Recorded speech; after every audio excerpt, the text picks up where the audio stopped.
அன்பிற்குரியவர்களே, இஸ்லாமிய நிறுவனம் செய்யக்கூடிய இந்த 4 விதமான வர்த்தக முறைகளும் இஸ்லாத்துக்கு மாற்றமானது. பித்தலாட்டம் செய்யக்கூடியது, நயவஞ்சகத்தனம் செய்யக்கூடியது, ஏமாற்றம் செய்யக்கூடியது, வட்டி கலப்படமானது, ஒரு சில இடங்களில் சூதும் கலப்படமாக இருக்கிறது என்பதை நாங்கள் நிரூபிப்பதற்கு தயார்.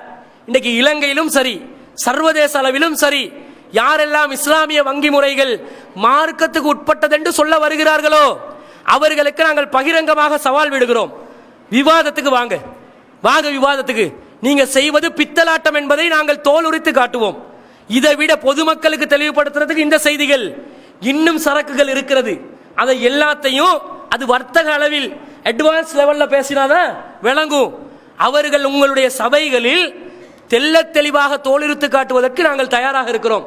வாங்க, இது ஹராம் என்கிறோம். இஸ்லாமிய பேரை வச்சு உங்களுக்கு வங்கிகள் நடத்தவே இயலாது, நடத்தவே முடியாது.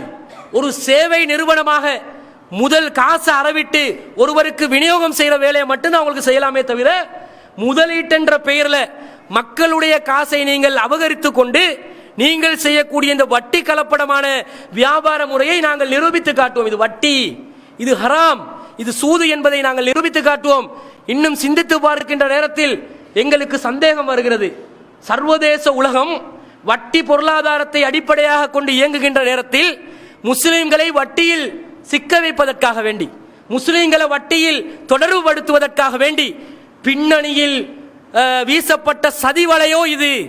சரியா வங்கி என்ற பெயரில் முஃப்திமார்கள் கொண்ட பேரை வாங்கி கொண்டு விலைக்கு வாங்கி அவர்களோட ஃபத்வா என்ற பெயரில் சில ஃபத்வாக்களை வச்சு இதற்கு ஆதாரபூர்வமற்ற சில வரலாற்று சம்பவங்களை ஆதாரம் என்று காட்டி சில இஸ்லாத்தின சாயலுக்கு பூச பார்க்கிறாங்க.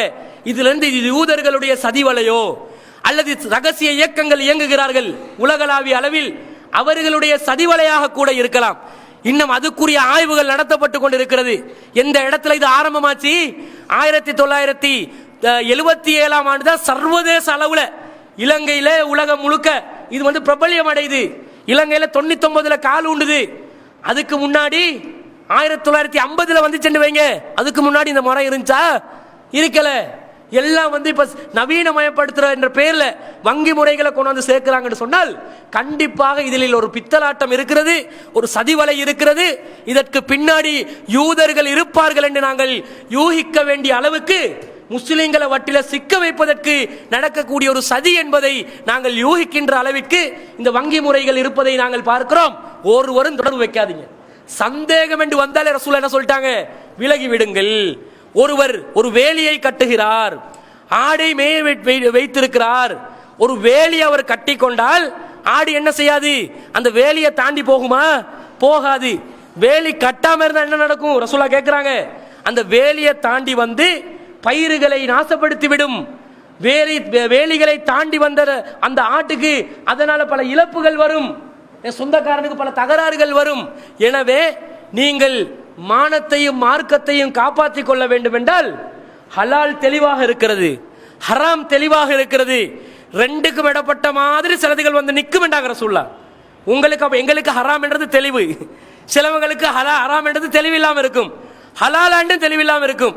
ரெண்டுக்கும் இடப்பட்ட நிலை ரசூல் என்ன சொன்னாங்க? யார் அந்த சந்தேகமான நிலையை விட்டு விலகிக் கொள்கிறார்களோ அவர்கள் தங்களுடைய மானத்தையும் மார்க்கத்தையும் காப்பாற்றிக் கொண்டார்கள். மானத்தையும் மார்க்கத்தையும் காப்பாற்றணும் என்று சொன்னா இந்த வங்கி முறையிலிருந்து விடுபடணும்.